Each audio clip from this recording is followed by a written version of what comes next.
Ama hırsızlık olayları enteresan şekilde bak çocuk kaçırma vakaları Japonya'da fazladır. Enteresan. Senede ortalama 1000-1500 arasında burada çocuklar kayıp oluyor. Nereye gidiyor mesela? Bunlar hep böyle konuşulacak detaylı konular. Ev yangınları, kundaklama, çocuk kaçırmaları, hırsızlıklar, taciz olayları. Kendi içinde yani Japonya denilince dört dörtlük bir ülke yok ama bunlar enteresan şekilde... 3, 2, 1 Dur lan ne? Hemen başlıyor mu? アクション Yeni bir gün, yeni bir Japonya sabahı. Şöyle canımın içinin hediye ettiği saati göstereyim. Evet, Swash sponsorluğumuzda Tokyo'da günümüz başladı. いらっしゃいホスカルデニスそうでしょホスカルデニスでしょ Hoş geldiniz. それは知っていますよ Yeni videoya hoş geldiniz arkadaşlar. Çok güzel bir Japonya gününden merhaba. Biraz sıcak. Nemler başladı. Daha tam başlamadı ama başladı. ここ持つでいい 500 video çektik. Artık öğren şu işleri canımın içi. Kore abone yok. Ne oldu Spielberg? 力も取れた Hadi çek bakayım. Tamam başladık. Bugün Japon eşimle soru cevap yapıyoruz. Sizlerden sıkça gelen sorular, Cemkun kimdir, necidir tarzı sorulara da cevap vereceğim. Japonya'da yaşam üzerine. コナン見せてください Her şey mi? Dedektif Conan mı? Bizim Ya. Hakodate'nin, Hokkaido'nun Dedektif. karakteri. Nasıl gözüküyorum? Güzel mi? Ya Japonya beni çok değiştirdi bu iyi giyinme, kıyafet konusunda. Sana abi ne kadar uyumlu. Şöyle ayıptır söylemesi, şöyle durayım mesela. Poz vermiş gibi oluyorum değil mi? Şuralarda. Ne kadar uyumlu değil mi? 黄色と黄色で Bunu da nasıl vereceğiz ya? Şöyle mi? Şöyle bak şimdi. いや普通のなんか Koy işte. Gülbatur birinci, Şah Batur geliyor. Gülbatur birinci geliyor. Şöyle karalar bağlamış gibi. Ya. Aslında çok basit model olmak. Japonya'da düz böyle söylemesi taşı bir yere koyar gibi koyun この黄 mesela. 色と黄色は合ってるけどとっても普通の人にしか見えない İşe yetişeceğiz mi? Bugün çok sıcak. Ne yapacaktı? Nereden başladık? Evden çıkarken dedim bununla bu uyumlu olur dedim. Hadi bakalım başlayalım. Bugün canımın içi soruları soracak. Hazırladı. Aynı zamanda kendisi direktör, yardımcı asistan, ikinci asistan. Saçtan, kıldan, tüyden sorumlu. Soruları soracak. Sevilen seri. Genelde Türkçe konuşmasını ben beğeniyorum eşim. Kafenin orada mı çekelim? あそのカフェ行くもいいねすごくとスジャックとホスカルデニスとアボネオルンと Yeter. Ve bildiği Türkçeyi bir kez daha söylesin. Moichido. ビル系で吸ったった He? ビル系で吸ったった Ne diyorsun lan? Gidiyoruz. Önce Tokyo'da yaşayan masum bir Türk. Japonya'mızın güzelliklerini gösterelim gel. Normal düz park. Yönetmen burada 2 tane bank koymuş. Fakat buradaki yalnızlığı nitelendiriyor. O zaman ortaya gel ortaya. 3、2、1 Dur lan ne? Hemen başlıyor mu? アクション Bir dakika hazır olamadım yönetmenim. ね、 Moped. 3、2、1アクションなんで3回も私アクトルですよ。 3、2、1アクション Ay, もう tamam 言わな hocam い kızmayın. Hocam kızmayın tamam. 세닝 야빠자 이싱 Tamam hocam tamam kızmayın. Hay. 제무군 카메라 디신다 제체된 네시리 비리 제레체된 네시르 비리 Evet bugün biraz ortaya karışık sorular hazırladım izleyicilere. Eğlenceli bir biçimde. Ne oldu? Kamera dışında biraz daha sakinim. Bunu eşim cevap versin. カメラの外であんまり変わらない同じじゃない、Aynı diye. Özellikle İş tembihledim öyle. aynı diye böyle cimcikledim. Kamera dışında da öyle. Biraz hayatı organize eden klasik yengeç bu. Organize isteyen aynı zamanda da belli bir rahatlık isteyen böyle enteresan bir karakter işte. Merak edenler var cevaplamış olduk. O ne lan kartal mı? Kargaymış. Sessiz sakin bu. 40 milyonluk memleket demezsin. こっちよりこっちの方が Hocam ışık kaçıyor ışık. Çabuk çok da hayak uyuyor. はいはい牛これぐらいでいいと思います Kore. うんギュハネパークみたい Ya var ya, durup dururken bir anda bir şey söylüyor. Bütün konsantrem her şey Atıyor. allak bullak oluyor. Koydu Nereden koydu. aklına geldi Gülhane Parkı ya? うんギュハネパークみたい Şurada arkada motor gitse bak şeytan icadı gidiyor filan diyor ya. Bazı yönlerden bana çekmiş. Hocam dinliyorum. ジャポンやいくゲレゲルディジン見せません覚えてこれであれしてはい自分でゲディリン Geldiğinde, で Japonya'ya ブ ilk ラダ geldiğinde. ブカダルウズンヤサカギニドゥジュンニュ Japonya'ya ilk geldiğinde bu kadar uzun yaşayacağını düşünüyor muydu? Açık konuşayım mı? Her şeyimiz anime gibi oldu ya. Kafayı yiyeceğim. Her şey bir oyun gibi geliyor ya. でも Gözyaşımız bile normal düşmüyor abi. Şöyle düşüyor bak あれだ gözyaşı. もんねとっても日本が好きアニメが好きとかじゃないもん So, ね Kimin ona boy? Makoto Shinkai abimiz ya. Yani şuradan bir yerden Makoto abim çıksa şöyle bir konuşurum. O konuşmaz benimle de konuşurum, anlatırım. Ammari wakaranai filan derim. Anlamaz bile gider. Vallahi bu kadar uzun yaşayacağımı açıkçası düşünmüyordum. Tek olsam kalır mıydım ondan da emin değilim ama çok sevmek lazım. Japonya'yı seven biri uzun yaşayabilir. İyi adapte olması lazım. Size bir söyleyeyim mi? Bence şu dönemde hep parayla alakalı. Yabancı birinin cebine her ay burada 1 milyon yen koyun. Bak 1 milyon yen. Temiz. Cash. 1 milyon yen koy. Stres Hak getire. Yaşarım der abi, ne olacak? 400 bin yen kira vereyim der. Shibuya'nın oralarda, Shinjuku, Tokyo, istasyon, Ginza'nın oralarda 500-600 bin yen kira vereyim der. Geri kalanına geçinirim. Saizeriya 300 yene 500 yene gider yemek yerim filan der. Aralarda kritik bilgi de veriyorum ben. O 5000 dolara ev kiralıyorsun, 3 dolara karnını doyuruyor. Bendeki kırılma noktası 私のお茶をください。 nasıl içiyor? Aferin bak, böyle içerken de çekiyorsun ha. ちょびっとだったらまだ Ulan ne bileyim ya, bin büyük termos getirmişsin. Geliyor mu gelmiyor mu nasıl anlayacağım ben? Suyu görüyordum. いやそ Şuradan れ lık diye ジェブ君 gidince が işte. 悪い。ジェブ君がそういう渡し方したのもっとGün büyük şöyle almış. Bak bunu もっと可愛 göstereceğim. く渡してくれればよ Göstereceğim かっ bunu göstereceğim. Hiç kusura bakma. Şimdi iki tane böyle Starbucks kabına 10 bin yen verirsen golsen yen golsen yen. た。違う見てロックができるんだから。も濡れ今までのロックなかったん Bu だから。 buradan kilitleniyor. こ O この中に入れても yüzden. 濡れないんだから。 Bak oradan kilitlendi. Benim kafam Japon kafası değil mi ki? うん。 Ben böyle şeyler sevmediğim için normal pet şişede de olsa içerim. Kendimizi biraz böyle Amerikanvari. ジャポン屋だ。 Efendim. ジャポン屋だ。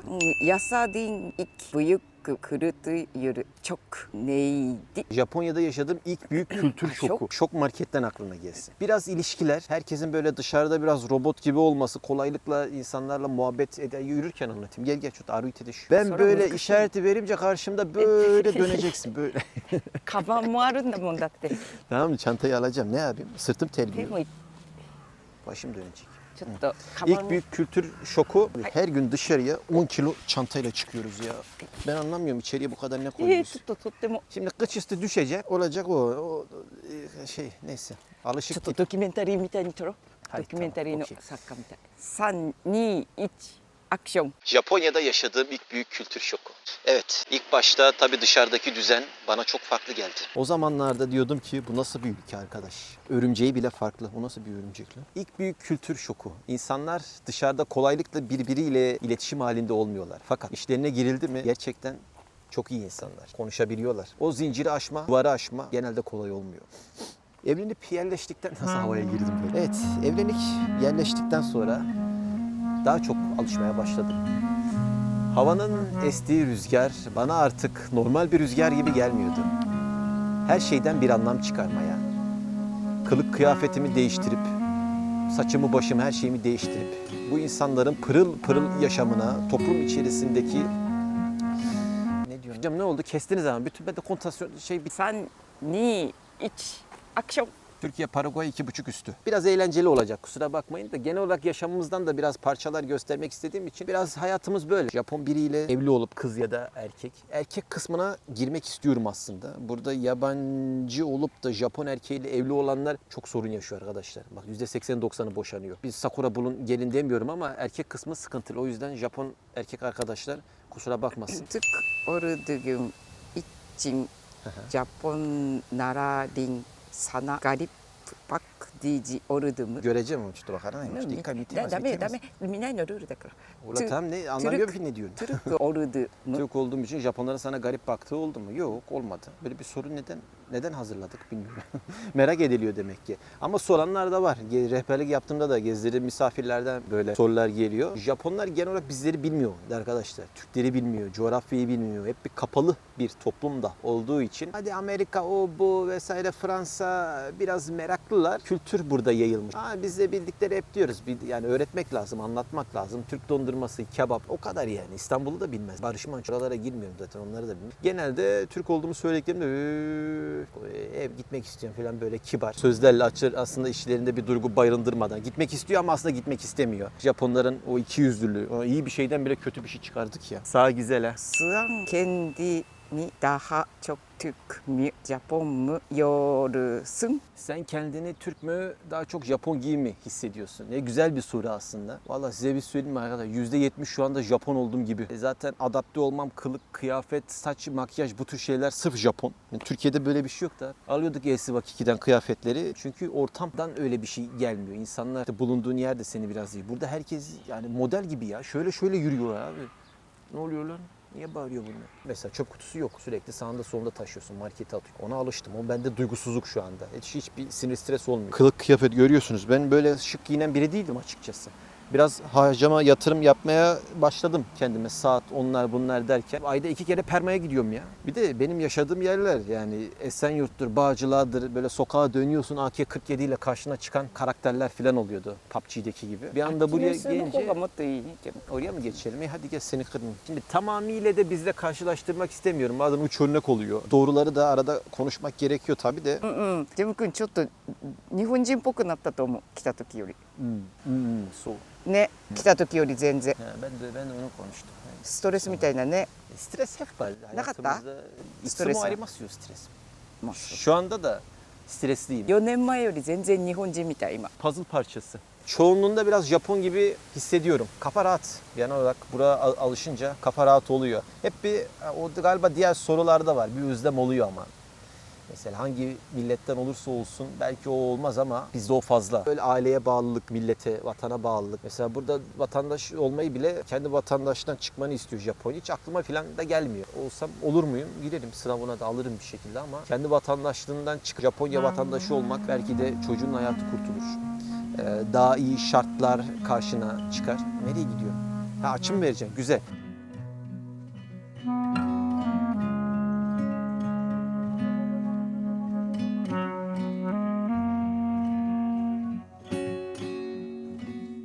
Neredesin? Geliyor mu? Açaydım kollarımı.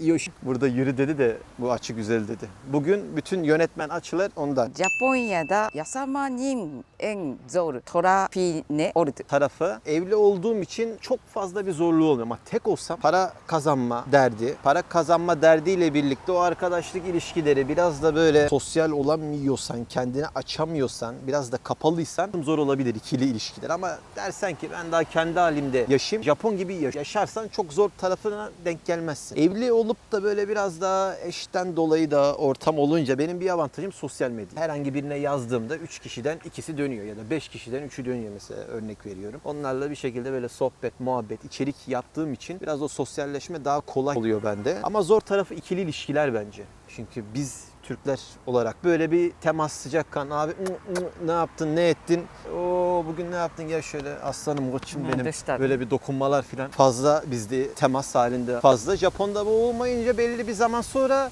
arıyor. Bir şu abi şu ama çok aramıyorum. Senede 3 kere. Böyle kararında olması lazım. Mesela Japonlarda ara yok. Bizde de ara yok bazı konularda. Hem iyi şeylerde hem kötü şeyler. Güzel oluyor güzel. Bunlara cevap vermemiz güzel oluyor. Benim videoları izleyip Japonya'ya gelen hem turistik olarak hem yaşamaya gelen açıkçası şu anda binlerce insan oldu. Turizm Bakanlığı'yla da bazı görüşmeler あん yapıyoruz. まり後 Onu ろは綺麗じゃ anlatacağım ない sonra. けどいい。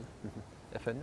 Buradan çek. İnsanlar sosyalleşmeye falan geliyor bak. ジャポンエシンレエンブジュクカルチャーパルキニズね。 Valla ben eşimle uzun süre önce tanıştım açıkçası. Ya bu 100.000 aboneden geçtikten sonra daha detaylı plaketle konuşuruz onları ama ben turizmciyim. Karşılaştığımda benimle evleneceğini söyledi. Biliyordu yani enteresan şekilde. Ama yurt dışı da gördüğü için eşim çok bir kültür farklılığımız olmadı. Aynı dili bir şekilde konuşuyoruz. İşte beden dili, Japoncası, İngilizcesi, Türkçesi benim Allah'ım yarabbim dememden bile anlıyor. アラハミヤラピミヤガラタスライアラハミヤラピミヤ。 Yani Allah diyen Japon kolay kolay göremezsiniz arkadaşlar. Videoyu beğenmeyi, paylaşmayı, abone olmayı unutmayın. Kritik bir nokta var. Yurt dışı görmüş Japon her zaman yabancı ile iyi anlaşır abi bak. İstisnasız. Ama uçak tık Narita'ya indi mi ya da Haneda'ya ya da Japonya'nın bir yerine indi mi karakter değişiyor abi. Ben onu İranlarda çok görmüştüm. Uçak Türkiye'ye iniyor. Herkes daha rahat. Biraz daha kıyafet yönünden hem de zihin yönünden. Onlar da çok iyi insanlar. Çok iyi misafirlerim olmuştu mesela. Japonlar da onların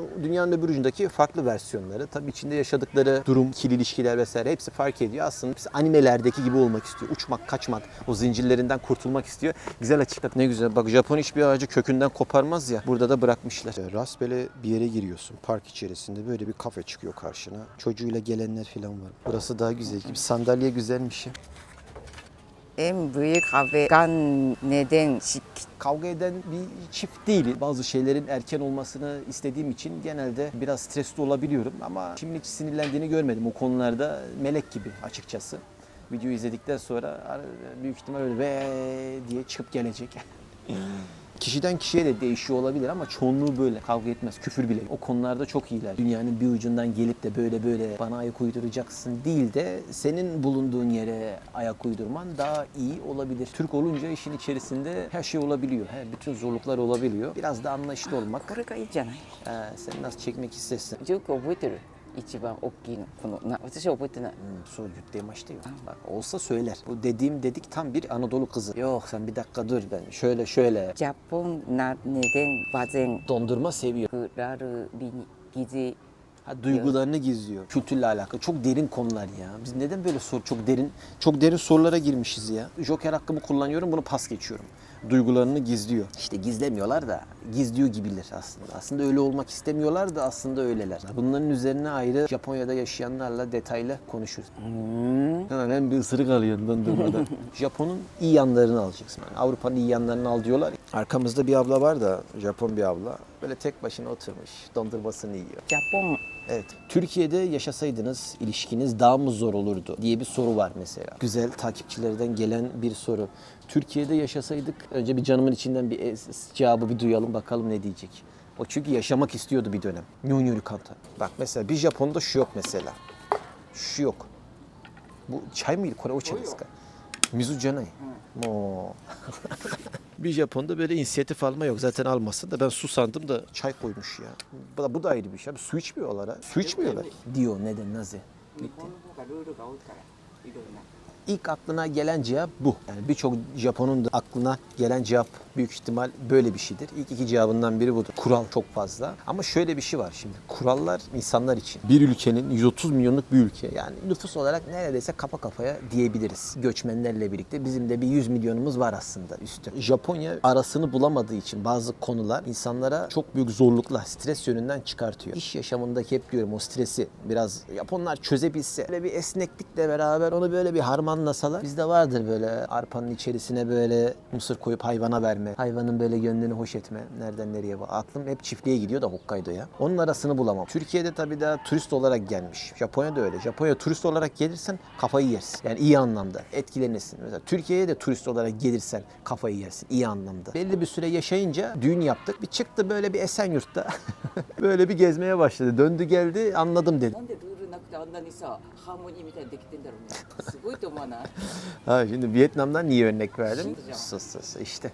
Nerede? Vietnamlıların enteresan bir özelliği abi. Mesela burada kural fazla oldu dedi. Burada da kural olmasın Vietnam'a döner dedim. Ama Vietnamlılar ne yapmış? Onunla yaşamayı öğrenmiş. Trafik ışığı kullanılmıyor diye trafik ışığını kaldırmışlar. Daha fazla alan açabilmek için oradan tık diye kestirmeden motor gitmesi için. Fakat kaza olmuyor. Çünkü onunla yaşamayı öğrenmişler. Şimdi burada da bu insanlar kuralla birlikte yaşamayı öğrenince böyle güzel bir şey çıkıyor ortaya. Fakat ara bulmak önemli. Japon için gördüğünüz gibi stresli olabiliyor. Kalkalım gidelim İspanya'da yaşayalım filan desem 将来行きたいです。あったかいし、料理が美味しいし、みんながなんか優しそうだった。 Barcelona'da bir tapas yedik. Seks müzesine gittik. Camp Nou'ya gittik yıkılmadan önce. La Papari, La Papara Barcelona şarkımızı söyleyerek el ele kol kola gezdik. Tabii bir Japon için dışarıda o gördüğü görüntüler, el ele kol kola gezen insanlar sarmaş dolaş. Biraz da kendinize uygun bir yer seçmeniz lazım. Sakin böyle sistemli bir şey seviyorsanız para kazanmak da birinci önceliğiniz değilse Japonya iyi. İki yerde de Türkiye kısmında da burada da bir daha öyle yerlerde yaşamadım ben ya. İyi yerde de yaşadım. Esenyurt'u, Bağcılar'ı, kaliteli yerlerde de birkaç tane şehir değişikliğim oldu yaşadım. İyisini de kötüsünü de gördüğüm için iyi yerler,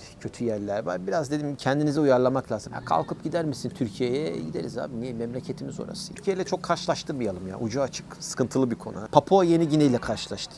Sumimaska. Mesela ikimizin de orası hakkında bilgisi yok. Ya dünyanın bir ucunda 11 kilometre ötede yaşayan biri, bir de evli bir Japonla evli biri, uzun süre Japonya'yı baştan sona gezmiş biri. Anlatması lazım. Bir de etkileşim için çok gelen var ya. Çok turistik yere döndü son bir senedir. Biraz bugün bizim yürüyüş günümüz, sinema günümüz, kafa dağıtma, ufak bir şeyden bile abi bir şey çıkar mı diyorsun ama bunu niye koymuşlar abi? Şu neden var yani? Evet, diğer sorumuz Japonya gerçekten göründüğü kadar güvenli mi? Bu çok klasik bir soru. Japonya'ya gelenler, turist olarak gelenler, yaşayanların hiçbirisi güvensiz bir ülke demez. Derse de orada bir art niyet vardır ya da başa bir iş gelmiştir. Genel olarak konuşmak için birçok yerini gezip görmek lazım. Çoğu yerini görmeden, kültürün içerisine girmeden, güneyinden, doğusundan, batısından denemeden genel olarak konuşmak olmaz. Evet, Nuri Bilge Ceylan hocamız geldi. Şehrin orasında burasında çadırda kaldım. Tamam, sadece bir yerde. Bu Nagasaki'de adanın karşısında Fukuya adası vardı. Biri arabayla geliyor, elimde de bir çakı var. İndi birkaç kişi ve geldi. Açsa tık diye böyle sokacağım. En büyük anım o mesele. Trafik kurallarına uyma, başa bir iş gelmeme çok fazla. Ha. Bak bunu herhangi bir ülkede yap, en güvenli ülkede yap, başına illa bir iş gelir.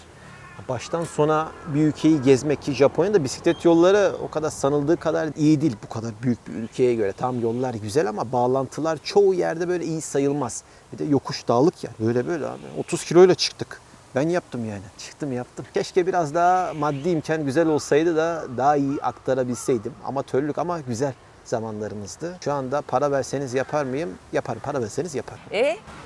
Hırsızlık koronadan sonra biraz arttı ama hala dünyanın en güvenli yaşanılır yeri. Tehlikeli bir mahallesi var gibi ama yok gibi. Siz bir şeye karışmadığınız sürece başa bir iş gelmez ama hırsızlık olayları enteresan şekilde arttı. Bak çocuk kaçırma vakaları Japonya'da fazladır. Bu da enteresan. Senede ortalama 1000-1500 arasında burada çocuklar kayıp oluyor. Nereye gidiyor mesela?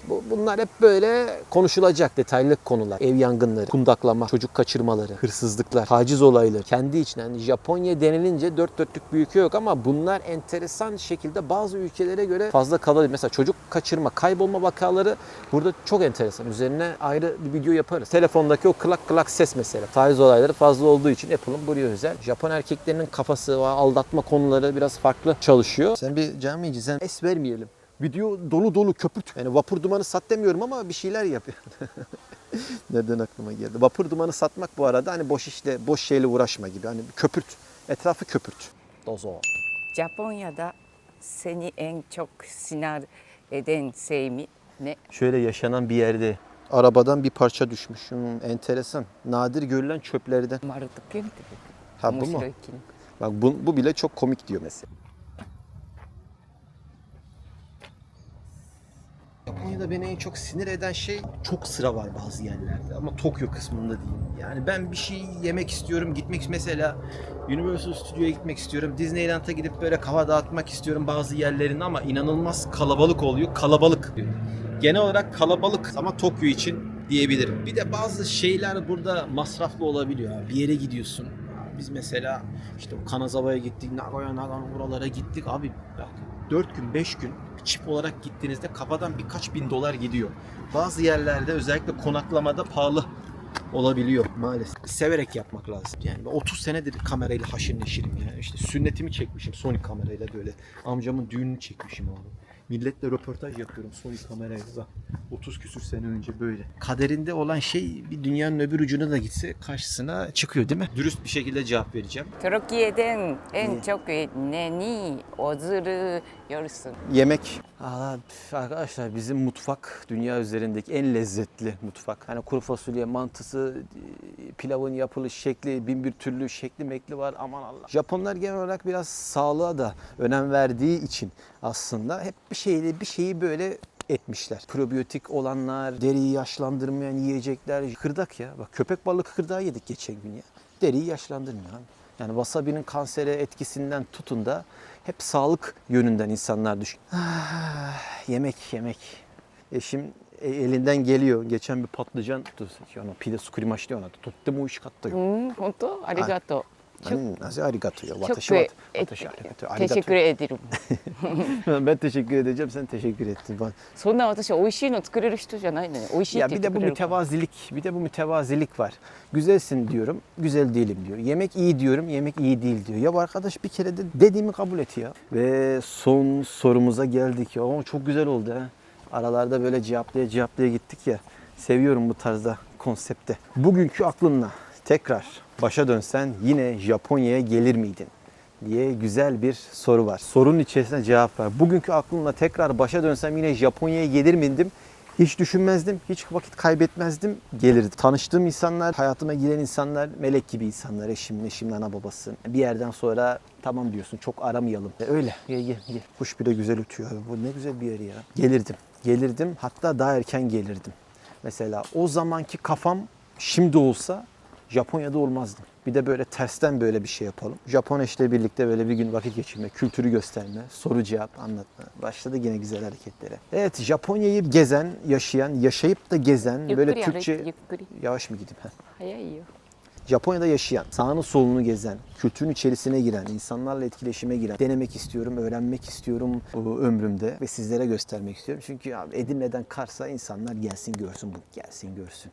Çünkü her şeyi zamanında güzel bir şekilde yapmak var. Dünya üzerinde görülmesi gereken çok güzel bir ülke Japonya. Gelin hep beraber gezelim. Japonya'dan, Tokyo'dan, kasabamızdan teşekkür ediyorum. İzlediğiniz için herkese teşekkür ediyorum. Da çekmemi istediğiniz konsept, farklı konseptler olursa videonun altına yazın. Yorum önemli. İzleyen herkesten açıkçası bir yorum bekliyorum. Etkileşim için de önemli. Gerçekten sarmayı seviyorum bu kültürü. Beni biraz teşvik edin lütfen. Önemli. 30 senedir aslında elimde kamerayla geziyorum ama hala ekonomik yönden mesela onun bana artı yüksek aman Allah'ım derecesinde bir kazancı yok. Zaten sevmeyen biri çoktan bırakmıştı. Ben seviyorum. Teşvik de önemli diyorum. Teşekkür ediyorum. Sözü canımın içine bırakıyorum. Ovarimashita. はいありがとうございましたすみません Isogashi no kiteくれてありがとうございました。どういたしましてアブネオルンビトフェン Bak bak video bitmeden sizi güzel bir yere getirdim. Sushiro o denen bir yer var arkadaşlar. Banttan giden sushiler. Monitörlü olanları da yeni koyuyorlar. Çok fazla yok. Bakın şimdi buradan seçtik. Open menü diyor. Menüyü bir açtık. Vay vay vay vay. Yani Japonlar işi çözmüş ya. Bak tuna balıkları güzel oluyor. Hemen bir tane ton balığı aldık. Buradan order'ı diyorsunuz. Wasabi'nin altına böyle bandırıyorum. Biraz da zencefil. Bayılıyorum bu lezzete. 1 dolara somon, tuna balığı, deniz ürünleri yiyorsunuz. Şu çiğden alayım. Heh.